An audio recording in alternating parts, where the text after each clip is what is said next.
Bonjour à tous. Alors, j'espère que vous m'entendez.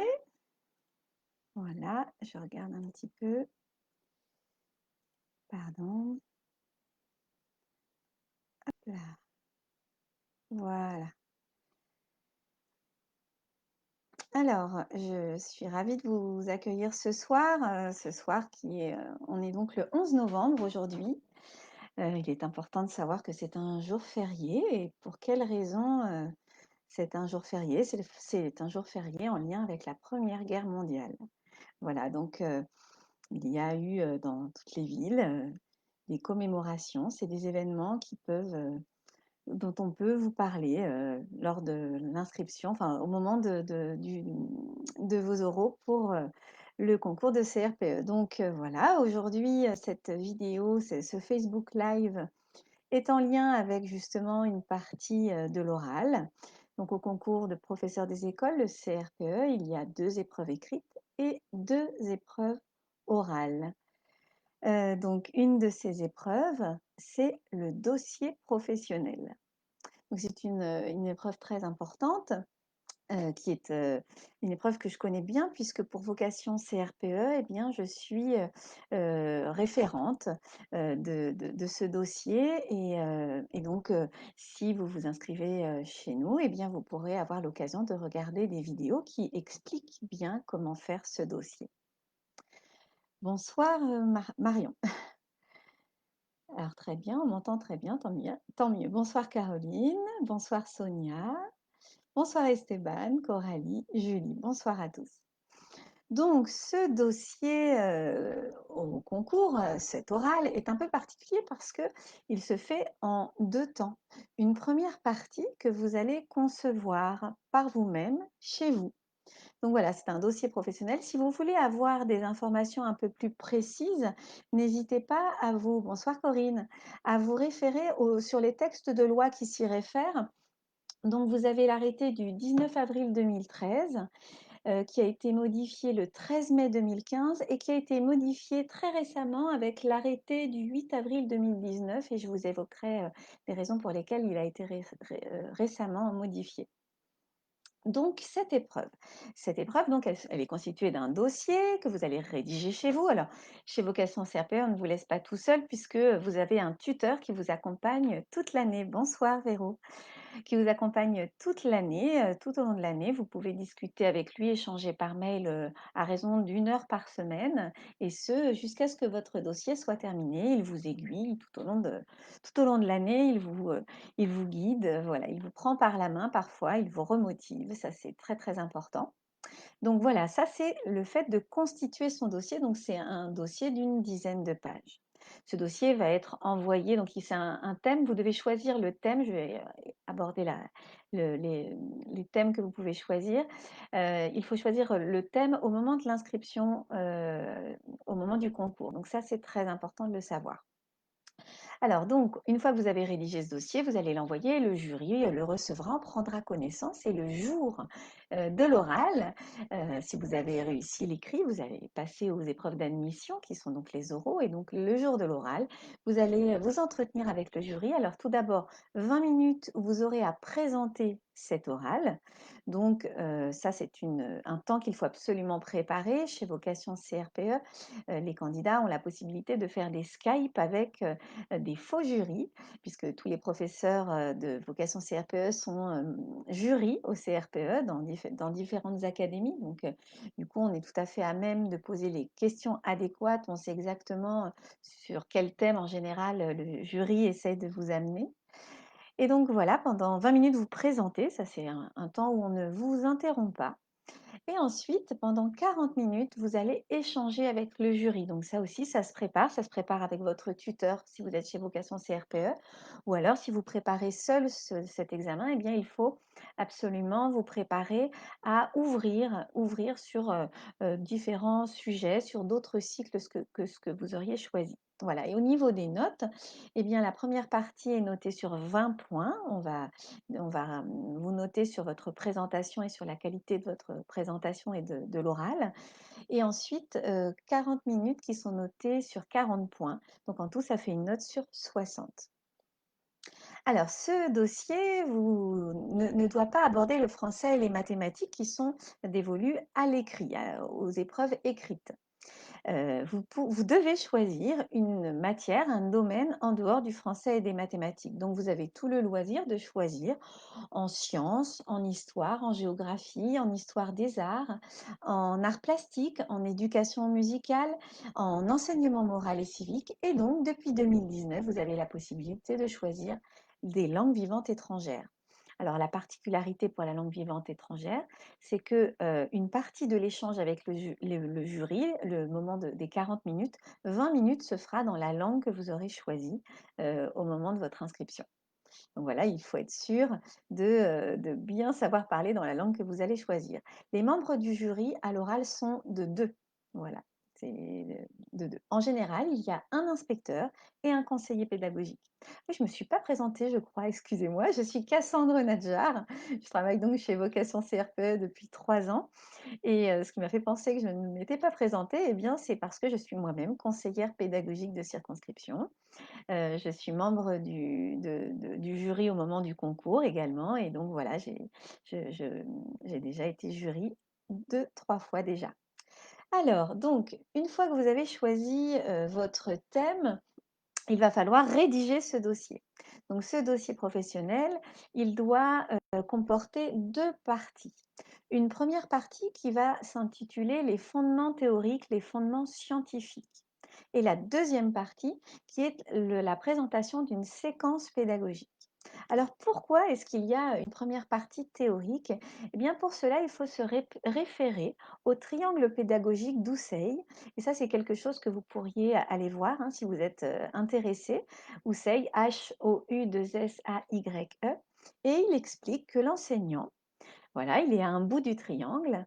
À l'autre bout, il y a l'élève et à l'autre bout, il y a le savoir à enseigner. Et donc ce savoir, il faut le maîtriser et il faut en maîtriser, bien évidemment, heu, dans une qualité et une quantité au-dessus de ce que vous avez à enseigner, au niveau des programmes et des élèves. Donc c'est à peu près du niveau, on va dire brevet, seconde, ce qu'on vous demande suivant le thème que vous allez choisir. Donc voilà, ça c'est le savoir et c'est pendant toute cette première partie qui fait environ, 3-4 pages que vous allez, étayer vos propos et expliquer, les fondements scientifiques selon le sujet que vous aurez choisi. Et ensuite, la deuxième partie qui est la partie pédagogique et qui doit faire preuve, en fait, vous devez montrer que vous êtes capable d'enseigner toute une séquence pédagogique. Alors, une séquence, c'est constitué de différentes séances avec des élèves et vous allez partir d'un point 1 jusqu'à la fin de votre séance et vous devrez avoir, tout au long de cette séquence, tout au long des séances, amener les élèves à apprendre, comprendre la notion que vous aviez visée. Alors, il y a plusieurs, conseils à retenir dès maintenant. Je regarde un petit peu, oui, c'est ça. 3 conseils à appliquer dès maintenant, c'est ce que j'avais envie un peu de partager avec vous. Vous avez tout intérêt à essayer de constituer des groupes de travail. Essayez ça je l'ai déjà dit dans d'autres révisions, dans d'autres, Facebook Live, pardon. Il est important de ne pas s'isoler dans votre travail, dans vos révisions. Donc essayez de trouver des camarades de révision, d'autres candidats qui choisissent un même thème que vous. Alors, pas nécessairement le même niveau, au contraire, ça peut être très intéressant, par exemple, d'être plusieurs à choisir un sujet sur les sciences. Un va avoir choisi de faire son dossier sur la maternelle et un autre en CM2. Et c'est très intéressant parce que justement, le jury à l'oral risque, avec à 99 de chances, de vous amener sur des questions d'un autre cycle, justement. Par exemple, voilà, vous travaillez sur l'éducation à la citoyenneté, c'est absolument d'actualité en ce moment. Eh bien, qu'est-ce que vous pourriez proposer sur ce sujet, en CP? Alors que vous aviez présenté une séquence en CM2 et même peut vous demander en petite section de maternelle. Alors évidemment, les programmes ne sont pas les mêmes, donc il faut un peu les maîtriser. C'est pour ça que votre tuteur, chez Vocation CRPE va vous driver tout au long de l'année à mettre des éléments. Moi, c'est ce que je dis à mes tutorés. vous ouvrez un dossier oral et dès que dans vos recherches, vous trouvez des éléments qui ne constituent pas des informations que vous allez prendre de suite parce que c'est un autre cycle, un autre niveau, mettez-les de côté pour ensuite vous les accaparer, bien les imprégner pour l'oral. Voilà, c'est très important. Donc à plusieurs, c'est plus simple. Une autre chose très importante, et ça vaut pour les 2 oraux, vous avez tout intérêt à vous entraîner dès maintenant à l'aisance oratoire. Donc n'hésitez pas, d'une manière générale, eh bien, à faire des petits, de vous lancer dans votre vie de tous les jours si vous avez des possibilités d'intervenir à haute voix, si vous êtes en cours, de lever la main plus souvent, voilà, de vous mettre le plus possible en situation de parler devant les autres. Voilà, parce que comme ça, vous serez un petit peu plus prêt pour le jour J. Alors évidemment, chez Vocation, on va vous faire des Skype, donc vous allez vous entraîner à cela, mais si vous n'en avez pas la possibilité, faites-le de votre côté ou avec des gens de votre famille, des amis. Voilà, votre dossier, vous pourrez même vous entraîner devant certaines autres personnes et tout à fait des personnes qui ne connaissent pas l'éducation nationale pour avoir un point de vue un peu, en dehors, ça peut être tout à fait intéressant et pertinent. Voilà, n'hésitez pas à poser vos questions, hein, je regarde, je fais attention. Une autre, importance, c'est de, voilà, de bien tout anticiper au niveau de vos révisions. Alors j'en parlais au dernier Facebook Live concernant, l'organisation des révisions. Là, on est tranquille pour ce qui est du dossier professionnel. On est en train, là, avec les candidats de vocation CRPE, on est donc au mois de novembre, eh bien, c'est le moment où on travaille sur le savoir scientifique.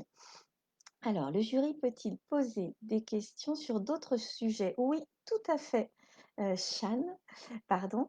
Alors d'autant plus si vous avez fait quelque chose d'absolument extrêmement pertinent, il aura envie de vous titiller sur autre chose. Mais on va vous amener vers d'autres sujets d'actualité parce que ce temps de questionnement est assez long et on a envie, en fait, à ce moment-là, le jury a envie de tester le candidat sur un peu sa culture générale, sur les faits d'actualité. Donc oui, oui, il faut être absolument, par exemple, être au courant de l'actualité, ça c'est très très important, de l'actualité de l'éducation encore plus, hein. Par exemple, là, le fait d'enseigner à distance, on pourrait tout à fait vous dire, et votre séquence, là, pédagogique, on est dans une période de Covid. Comment est-ce que vous pourriez la mener? Ou comment vous pourriez adapter cette séquence à cette période si particulière? Donc ça, tout cela, tous ceux qui sont présents aujourd'hui, pensez-y, pensez à réfléchir en termes d'enseignement à distance en ce moment. Alors pour ce qui est des autres sujets, on va dire des autres matières, peut-être c'est ce que vous pensiez, ou des autres domaines, eh bien là, évidemment, on n'attend pas des candidats qui connaissent les programmes par cœur. Mais il faut quand même qu'ils en aient. C'est pour ça qu'on vous invite dès maintenant à vous faire des fiches concernant les différents domaines et de les apprendre, au moins les termes, les grands termes, et de connaître, avoir lu les attendus de chaque domaine et d'en avoir un peu une idée. Donc oui, tout à fait, on pourrait vous emmener en fait à faire des liens, parce qu'il y a des domaines qui peuvent tout à fait se faire de manière transdisciplinaire. Je vais vous donner un exemple, vous pourriez faire un sujet en sciences, sur, le fait de planter des graines et comprendre comment les plantes poussent. Et puis, vous pourriez tout à fait, on pourrait vous poser une question sur la littérature et la compréhension de texte. Et donc, vous pourriez avoir, moi par exemple, je dis toujours à mes candidats, dans vos dossiers, préparez quelques ouvrages littéraires adaptés au cycle que vous avez choisi, parce que on peut vous amener sur une question du type comment vous pourriez aborder ce sujet à partir d'un album de la littérature jeunesse. Ou alors de faire un lien avec l'art plastique en vous demandant si vous travaillez sur le fait de planter des plantes, de planter des graines, qu'est-ce que vous pourriez faire en lien avec ce sujet en art plastique? Donc voilà, vous pourriez parler du land art, par exemple. Je ne sais pas si vous connaissez. Bonsoir Justina. Bonsoir Nadia, bonsoir Elisec. Donc le land art, ça c'est quelque chose qui peut être assez sympathique à présenter si vous n'avez pas trop d'idées là comme ça sur les arts plastiques. Le land art, c'est le fait d'utiliser la nature. On va dehors, on n'arrache rien, on utilise ce qui est par terre, ce qui est tombé, ce qui est perdu, et on crée des œuvres d'art. Voilà. Donc je vous invite à regarder sur Internet, il y a plein de choses très très intéressantes sur le land art. Donc voilà, oui, on peut vous amener sur d'autres domaines pas d'autres sujets, des autres domaines, des autres matières parce que, les programmes à l'école maternelle et à l'école élémentaire sont vraiment peuvent tout à fait être l'objet de transdisciplinarité. Au contraire, c'est tout à fait demandé d'être capable de croiser les enseignements. C'est tout à fait à propos. Je vous remercie d'avoir posé la question. Alors, pour, réussir, cette épreuve, il est important de, réfléchir à vos compétences. Ça, c'est très, très important, parce que, vous n'allez pas choisir un sujet, un thème, sur lequel vous partiez avec un handicap, on va dire. Si vous détestiez les sciences, ce n'est peut-être pas le moment de choisir un dossier sur les sciences. C'est bien, ça veut dire que vous avez envie de vous améliorer et de toute façon, il le faudra. Mais bon, là, on vise la réussite au concours, donc nous, chez Vocation CRPE, on a tendance plutôt à vous conseiller de choisir un sujet en lien, avec quelque chose que vous aimez. Bonsoir Amélou, Lilou, bonsoir en histoire de l'art, je ne vois pas trop ce que l'on peut demander en transversalité. Ah bah, en histoire de l'art, on va vous parler de l'histoire, en fait. On va tout à fait vous amener à parler uniquement de l'histoire et à vous demander un petit peu dans quelle période ça se situe et pourquoi on en est arrivé là, qu'est-ce qu'on avait fait avant ou après. Euh, on pourrait vous demander également des éléments en lien avec la géographie, pourquoi pas? Parce que comme c'est en lien avec l'histoire, on n'a pas fait la même chose dans tous les on ne trouve pas les mêmes éléments, j'allais dire historico-artistiques selon les continents. Vous voyez ce que je veux dire? Donc oui, oui, on peut vous amener. Mais peut-être en effet que ça serait plutôt non, je pense qu'on pourrait vous amener vers des domaines comme cela. Voilà, il va être important également de bien connaître les éléments, comme je vous le disais, qui constituent votre dossier. Donc de concevoir une séquence d'enseignement très, très détaillée, et qui vous amène à présenter un fil rouge, hein, voilà, en fait, une séquence d'enseignement, c'est une série de séances qui ont différents objectifs, qui amènent à construire un objectif final à la fin. Voilà. Je vous en prie, Amélie. Alors, par où commencer? Moi, ce que je propose souvent, c'est de choisir par rapport à un thème qui vous intéresserait particulièrement. C'est ce que je disais, donc on va dire un domaine, une matière, donc les sciences, l'histoire de l'art, etc. Mais j'attire votre attention parce que je rencontre souvent des candidats qui cherchent peut-être un peu trop sur Internet et qui, du coup, de ce fait, se retrouvent à avoir envie de faire des sujets sur lesquels ils trouvent beaucoup d'informations sur Internet. Des exemples de dossiers, des exemples d'exercices donnés aux élèves. Alors, celui qui revient le plus, c'est les émotions, parce qu'il y a plein de choses autour des émotions. Eh bien, je vous invite à ne surtout pas choisir un dossier qui est souvent choisi par les candidats. Par exemple, Flotte Cool, c'est vrai que c'est quelque chose qui est souvent choisi parce que c'est un sujet qui est présenté dans EduSchool. Donc voilà, faites attention à ne pas vous précipiter dans votre choix. Donc c'est vrai, par exemple, chez Vocation CRPE, j'ai amené certains candidats à changer de sujet. Alors certains ont été un peu déçus parce qu'ils avaient déjà un peu fait des recherches, ils avaient avancé, mais il vaut mieux perdre un peu de temps au départ pour être sûr de son choix à la fin. Il faut, pourquoi pas le surprendre, le jury. Alors évidemment, il faut essayer de ne pas choisir un sujet qui est galvaudé, je dirais, mais attention également, il y a des sujets un peu glissants. Par exemple, justement, la citoyenneté, la laïcité en ce moment, c'est vrai que c'est d'actualité. Pour autant, je vous avoue que je m'interroge sur la pertinence de le choisir cette année. Parce que c'est très tendu, on peut vous titiller, c'est quelque chose voilà, qui peut être sujet à polémique. Le jury aura des idées bien arrêtées et il faudra être vraiment très, très, très bien armé, c'est-à-dire avoir préparé parfaitement votre sujet pour réussir sur un sujet comme celui-ci. D'autres types de sujets un peu glissants, ça va vous surprendre, ça peut être par exemple l'alimentation. Alors évidemment que c'est tout à fait des domaines en sciences qui sont à aborder avec les élèves, mais sachez-le, on peut vous amener, c'est des sujets en fait qui touchent à la famille. Alors je regarde ce que je crois que j'ai des questions. Comment on choisit son thème lorsqu'on a choisi notre matière domaine? Ah mince! Alors, Camille, moi je ne sais pas. Je ne sais pas. Vous êtes chez Vocation CRPE? Parce que si vous avez choisi ça, il est peut-être encore temps de changer. Ou alors il va falloir l'amener d'une manière complètement différente de ce qui a été fait, sur internet 1000 fois à partir de certains albums, par exemple. Donc, moi je vous invite sur les émotions à ce moment-là à être plus sur l'art, sur la musique peut-être et les émotions que, différentes, que ce que l'art peut provoquer comme émotion plutôt que d'être sur le plan de l'EMC, c'est-à-dire l'éducation morale et civique. Et pour choisir son thème, alors, en fait, je soyons clairs, quand je parlais de thème, je parlais plutôt d'une grande idée. Donc par exemple, Louis XIV, la convention des droits de l'enfant, Louis XIV et Versailles ou alors la construction européenne. Vous voyez des grands thèmes comme ceux-là.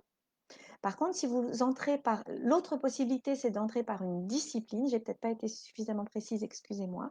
Eh bien, vous choisissez à la fin, vous regardez en fait à l'intérieur, vous discutez avec votre tuteur si vous êtes chez Vocation. Si vous n'êtes pas chez Vocation, à ce moment-là, réfléchissez à quel âge vous avez envie de proposer cette séquence, quel type d'âge, dans quel cycle, cycle 1, cycle 2 ou cycle 3. Peut-être en fonction, si vous avez des enfants autour de vous qui ont cet âge-là et sur qui vous pourriez faire des petits tests, ou alors encore mieux, si vous avez la possibilité d'essayer dans une classe. Bon, là, avec le Covid, c'est pas évident, mais peut-être que c'est possible. Chez Vocation CRP, on propose des conventions de stage pour pouvoir essayer vos séquences. Alors, je regarde vos questions, je fais une petite pause. Même question sur l'éducation musicale. Alors, votre question, c'était est-ce qu'on peut faire... Alors, je reprends, j'ai pas mal de questions. C'est super. Pour une fois, j'ai plein de questions, je suis contente. Y a-t-il un nombre de séances recommandées par séquence? Je pense que 6, c'est pas mal. Voilà, 6, c'est pas mal. Mais ça peut être 7, ça peut être 5. C'est à vous de justifier cela, mais 6, c'est un bon nombre. Combien même, bon, c'est la même question sur l'éducation musicale. Je crois qu'Émilie, c'était le fait de pouvoir le mettre en lien.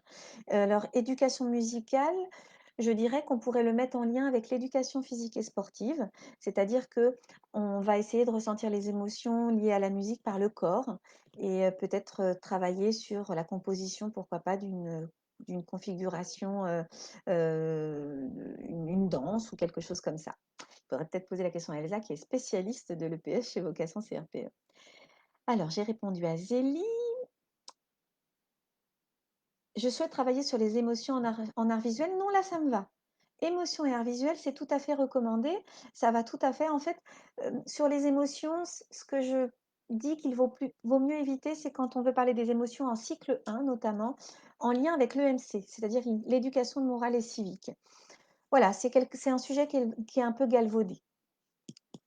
Les académies demandent déjà un dossier à faire pour le 18 décembre au plus tard, c'est juste pour le faire. D'accord, c'est-à-dire, on ne vous demande pas d'envoyer le dossier, j'espère, on vous demande juste de donner le thème, Élise. Alors, choisir EMC, les défis environnementaux, oui, c'est intéressant, tout à fait. Tout ce qui est environnement, c'est quand même plutôt une bonne idée. Vous allez trouver beaucoup de matière, beaucoup d'éléments. C'est d'actualité. Vous pouvez tout à fait faire de la transdisciplinarité, par exemple avec l'art, parce qu'on peut créer des choses très très chouettes avec les élèves, avec des déchets, par exemple. Et vous pouvez aussi vous pouvez travailler l'EMC et l'environnement et l'oral en créant par exemple une web radio, c'est-à-dire une façon de faire pour communiquer à d'autres ce que vous avez réalisé avec vos élèves. Alors, je ne suis pas fière dans mon dossier d'AMC, puis-je mettre une séance d'art plastique? Alors, attention Camille, je vous avertis, si vous faites une séquence d'apprentissage traite d'une compétence, d'accord, avec un objectif à atteindre. Et cet objectif, elle est en lien avec cette compétence. Donc, si vous êtes sur l'art plastique, ça sera une compétence à atteindre en art plastique. Par contre, je vous invite à réfléchir à votre présentation à l'oral et vous pourrez l'évoquer quand même peut-être à la fin de votre séquence en disant que c'est quelque chose que vous allez faire en transversalité, mais vous n'allez pas le détailler. Voilà, j'espère que je suis suffisamment claire. Par contre, ça pourra être tout à fait pertinent lors de votre présentation orale de développer un temps, pas en entier, parce que si votre sujet c'est l'art, il faudra quand même rester sur votre domaine, mais peut-être de faire une ouverture dans votre conclusion à l'oral en sachant que vous avez parfaitement préparé ces séquences transversales en parallèle. Et du coup, comme vous allez faire une ouverture, le jury va certainement vous interroger dans ce sens-là. Comment préparer un dossier en LVE sans antériorité sur l'épreuve? Il y a des recommandations différentes. Écoutez, moi je vous invite à regarder les documents EduScol sur ce thème-là. Ce qui peut être très intéressant, Carole, c'est de travailler en cycle 1, je trouve. C'est plutôt pas mal. Il y a plein de documents EduScol sur les langues vivantes, documents d'accompagnement, sur l'enseignement des langues vivantes. Et là, vous allez trouver de nombreuses idées. Vraiment, il y a de quoi faire. En termes de recommandations, moi je pense que c'est pareil, c'est-à-dire que vous allez dans un premier temps faire, parler de l'aspect théorique et scientifique de l'enseignement des langues d'une manière générale et peut-être un petit historique, pourquoi pas? Depuis quand on enseigne? Peut-être les enjeux, hein, de l'enseignement des langues, ça c'est très important, hein. Vous allez parler de PICS, de tout ça.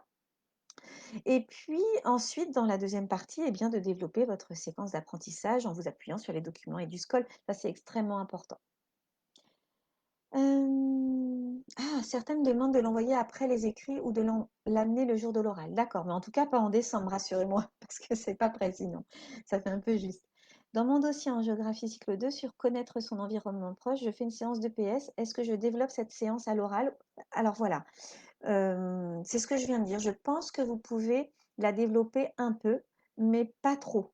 Parce que votre dossier, c'est la géographie. Votre jury s'attend à ce que vous parliez de géographie. Et si vous passez la majorité de votre temps à parler de l'EPS, oui, ça vous sera reproché. Par contre, vous pouvez ouvrir, en parler un peu, en espérant être questionné dans ce sens. J'ai choisi le thème de se repérer sur un plan en géographie en cycle 3. Oui, oui, c'est tout à fait pertinent. Il faudra peut-être évoquer le fait de la 3D aussi et peut-être vous inspirer d'éléments numériques en lien avec ça. Essayez de chercher des applications qui vous permettraient de travailler voilà, sur la représentation d'un plan 3D, pourquoi pas, ça peut être intéressant.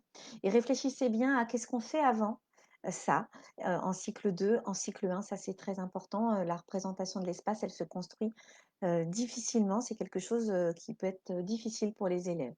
Mais c'est pertinent comme choix. Alors, on doit comprendre la partie théorique d'un dossier langue. Bah, c'est ce que j'ai dit. Heu, Peut-être un peu d'histoire, les enjeux et comment on enseigne les langues. Voilà. Tant mieux si c'est rassurant. Je ne sais pas ce que j'ai dit de rassurant, mais tant mieux si ça l'est. Voilà. Alors je regarde un petit peu parce qu'il ne nous reste pas beaucoup de temps. Oui, je vais juste redétailler un petit peu, ces fameuses 10 pages, ce qu'elles doivent vous contenir. Donc tout d'abord, il y a une première de couverture qui est importante. Tout doit être soigné. Faites relire votre dossier par un certain nombre de personnes et même des personnes qui n'ont rien à voir avec l'éducation nationale, comme je le disais tout à l'heure. Le premier de couverture avec le titre, le domaine, le cycle, la classe, le nom, votre prénom et la date. Une introduction qui doit faire une page avec une présentation du thème, la situation dans les programmes d'une manière générale et dans les enjeux de l'école, dans le socle également, et une présentation globale de la structure du dossier, un peu comme une annonce, comme quand on fait une introduction dans la synthèse par exemple. Ensuite, votre partie 1 qui doit faire 3-4 pages avec les fondements scientifiques théoriques. La partie 2 qui est une séquence pédagogique 4-6 pages. Alors là, pour vous expliquer, je ne suis pas rentrée dans le détail, mais en gros, il faudrait faire une page, pourquoi pas en format paysage, avec la séquence en entier pour que le jury ait vraiment le guider dans sa lecture, avec simplement voilà, les compétences générales, le titre de chaque séance et l'objectif de chaque séance. Ensuite, dans 2 pages suivantes, 2-3 pages suivantes, vous détaillez un petit peu la séquence en entier, séance par séance, et ensuite vous consacrez 1 à 2 pages pour décrire une séance de manière absolument détaillée avec voilà, tout ce que vous allez dire aux élèves, donner aux élèves, il faut les erreurs à anticiper, les remédiations possibles, etc. 10 pages pile. Par contre, pour ce qui est de toutes les pages, là, tout ce que je suis en train de vous dire, je vous demande d'aller vérifier dans vos académies respectives parce que certaines ont des particularités et des attendus. Vous devez bien lire voilà, ce que vous demandent vos académies au niveau de vos siècles première chose. Et je vous conseille d'aller lire les rapports de jury des années précédentes, qui sont une mine d'informations sur les attentes des jurys. Les rapports des jurys, c'est quelque chose qu'on nous demande de faire à la fin de chaque épreuve, à la fin des écrits, à la fin des oraux. On dit ce qu'on en a pensé d'une manière générale. On est guidé par tout un tas de questions. Et ça permet en fait, à la fin, de produire cet écrit qui permet au candidat de voir un peu ce qui n'a pas été les autres années ou ce qui a été plutôt bien. Et du coup, d'essayer de vous fier à ce qui se dit pour vous bien vous préparer. Et enfin, j'en étais donc après la séquence pédagogique, la conclusion qui doit faire une page avec une ouverture sur une séquence suivante, une proposition de remédiation possible. Alors, n'en dites pas trop à la conclusion, faites une ouverture sur quelque chose que vous allez aborder à l'oral. Et enfin, vous allez avoir, ah oui, je ne l'ai pas dit, vous avez le sommaire à faire aussi au tout début. Et enfin, à la fin, les annexes et la bibliographie. Voilà, je regarde un petit peu. Je suis intéressée par le compostage. Bah, voyez, quel niveau me conseillez-vous? Oh, et quels niveaux sont possibles? Simplement, vous n'allez pas aborder les choses de la même manière. Mais tout ce qui est environnemental, c'est tout à fait possible de le faire au cycle 1. Par contre, c'est sûr que vous n'allez pas aborder, vous n'allez pas aller aussi loin, mais ça va être quelque chose de plus sensoriel et de plus, voilà, lié au cycle 1. Le nombre des pages ne dépend pas des voilà, c'est 10 pages. Alors quand je voulais dire sur les académies, Justine, je vous remercie, je voulais plutôt évoquer sur le fait de l'organisation de ces 10 pages parce qu'il me semble, mais je sais pas, vocation dite, répondez à ma place si je me trompe. Il me semble qu'il y a des académies qui, vont dire que, suivant, que la bibliographie que les annexes n'en font pas partie. Donc c'est là où il va falloir, être sûr de vous. Bonjour, notre présentation orale doit être un peu différente de notre dossier. Alors, il faut guider le jury, il faut présenter un peu quand même votre dossier. Oui, oui, si, si, parce que certains jurys peuvent en avoir pris connaissance très rapidement. Donc oui, il faut le représenter, mais il faut ouvrir sur autre chose. Voilà, ça c'est important. Voilà, bah écoutez, j'en arrive à la fin de cette vidéo. Je crois qu'on a peut-être un problème de vidéo, dites-moi. J'ai choisi la tolérance, je peux me baser que sur le cycle 2 ou 3. Attention, Johanna, la tolérance, ça peut être intéressant.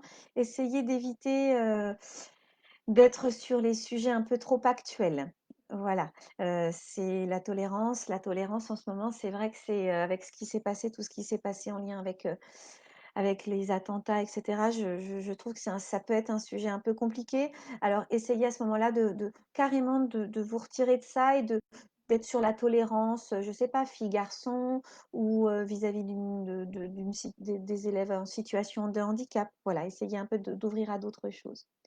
Je vous en prie, Karine.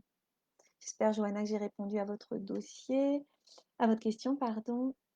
Voilà. Bah, écoutez, je suis ravie de vous d'avoir pu répondre à autant de questions. Et ça suscite des questionnements. N'hésitez pas à aller regarder sur chaîne Facebook, non, la chaîne YouTube, pardon, la chaîne YouTube de Vocation CRPE, parce que il sera déposé, je ne sais pas si ça a été fait, une petite vidéo avec un petit diaporama, donc ça sera peut-être un peu plus clair que là avec ce Facebook Live où je n'ai pas de support visuel à vous montrer. Donc n'hésitez pas, il y a justement, je reprends tous ces propos point par point. Alors c'est vrai que du coup, c'est pas aussi interactif qu'aujourd'hui, mais l'histoire de l'art, c'est uniquement le cycle 3. Oui, tout à fait, Amélou. Je vous en prie, Sonia. Bah, écoutez, je vous souhaite une très très bonne soirée. N'hésitez pas si vous avez des questions à appeler Vocation CRPE, à regarder notre chaîne YouTube et voilà. Je vous souhaite beaucoup de courage dans ces révisions, ce beau projet qui est de devenir enseignant. Moi, je suis toujours ravie de pouvoir échanger avec des personnes qui sont comme ça en formation initiale et qui ont envie de devenir enseignant. C'est un beau métier, difficile, mais c'est un beau métier. Voilà, je vous souhaite une très très bonne fin de soirée et prenez soin de vous, faites attention à vous. Au revoir.